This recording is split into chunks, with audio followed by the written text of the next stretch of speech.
Welcome to the demonstration of USP General Chapter 1469, Nitrosamine Impurities, Procedure 2, Quantitation of NDMA, NDEA, NDIPA and NEIPA in selected certain drug substances by Headspace GCMS.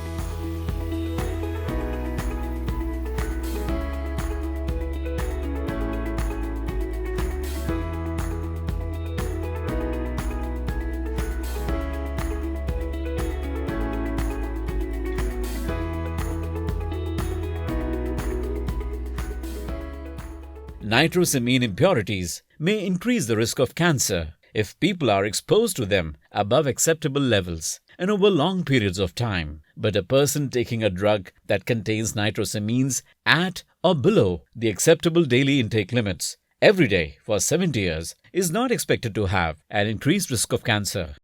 In this demonstration, I am going to share a method for quantitative estimation of NDMA, NDEA, NDIPA and NEIPA in selected certain drug substances such as valsartan, irbesartan, low-sartan potassium, olmesartan midoxamil, candesartan silexatil and telemesartan using gas chromatography with Headspace sampler coupled with tandem mass spectrometry. This method is included as Procedure 2 in USP General Chapter 1469. The method is highly sensitive and selective and can achieve the limit of quantitation of 0.02 ppm or microgram per gram with respect to sample concentration. This demonstration will cover an emphasis on the advantages of using Headspace GCMS for nitrosamine analysis. This will follow the demonstration of standard and sample preparation, instrument method setup, and calculations for the quantitative determination of nitrosamine impurities in certain drug substances. At the end of the video, we will discuss the key considerations and challenges encountered while analyzing nitrosamine impurities. In Procedure 2, a triple-quadruple MSMS system is used as a mass analyzer, which is most extensively used in GCMS due to its high sensitivity and selectivity. This is a GCMS-MS system connected to a Headspace auto-sampler along with triple-quad MS detector. Different acquisition modes like full scan, selected ion monitoring or SIM, and multiple reaction monitoring or MRM can be used on a triple-quadruple mass spectrometer. In SIM, the mass spectrometer is set to measure only the specified mass of the specified ion or ions. This avoids the effects of unwanted analytes and impurities, resulting in high sensitivity. SIM mode is usually preferred for quantitative analysis, as its sensitivity is at least 10 to 100 times better than that in full scan mode. In MRM, the target ions corresponding to the compound of interest undergo subsequent fragmentation in the collision cell with the help of collision-induced dissociation gas to produce a range of daughter ions. One or more of the fragment daughter ions can be selected for quantitation purposes. This technique is highly selective and sensitive. As a result, it can selectively quantify compounds within the complex mixtures. Electron ionization is the most common ionization method used in GCMS, and ions are produced in the ion source. Neutral molecules are hit by the electrons emitted from the heated filament to be ionized. Produced ions are electrically pushed out from the ion source by a positive voltage on the repeller electrode. The EI method is simple and sensitive, and the fragmentation provides library searchable fingerprint spectra. Procedure 2 uses a static Headspace sample introduction technique that involves passive extraction of analytes into the gas phase. In this technique, liquid samples are preheated in an incubating chamber within the auto-sampler. This preheating causes dissolved components to move freely in equilibrium between the gas headspace and the liquid phase. A higher temperature in the incubation chamber shifts the equilibrium, causing more volatile components to converge in the gas phase. The temperature applied depends on the target analyte. Headspace gas is then sampled and injected directly into the GC. Nitrosamines are carcinogenic in nature. During the handling of nitrosamine impurities, the utmost safety measures are to be used for protection from genotoxic impurities. Usage of appropriate PPE like lab coat, gloves, goggles, nose masks or respirators are recommended to increase the level of protection to the wearer and reduce the health risks. This method involves 4 major nitrosamine impurities: NDMA, NDEA, NEIPA and NDIPA, along with NDMA D6, which is used as an internal standard. USP-RS come in amber color vials that are packaged in secondary containers. The vials are for one-time use. In this method, sensitivity and standard solutions are used for establishing system suitability criteria. The USP reference standard for each of the target nitrosamine impurities is used to prepare the system suitability solutions. After multiple steps of dilution into amber glass volumetric flasks using methanol as the diluent, we get an internal standard solution, standard stock solution, and sensitivity stock solution. Final solutions are prepared in headspace vials. For example, standard solution is prepared by transferring about 100 mg of imidazole into a headspace vial and then adding 1 ml of standard stock solution and 1 ml of acetonitrile. The vial is capped and crimped tightly. In a similar manner, blank, sensitivity and all standard solutions are prepared with respective analyte solutions. The sample solution is prepared by transferring about 200 mg of drug substance and about 100 mg of imidazole into a headspace vial and then adding 1 ml of internal standard solution and 1 ml of acetonitrile. The vial is capped and crimped tightly. In the HS or headspace method, a fixed loop injection technique is used in a procedure wherein the injection volume is determined by fixed loop size. Other parameters as defined for this method are entered into the instrument method setup. The GC column used in this procedure is 0.32 mm by 30 m fused silica coated with 1 micrometer layer of phase G16.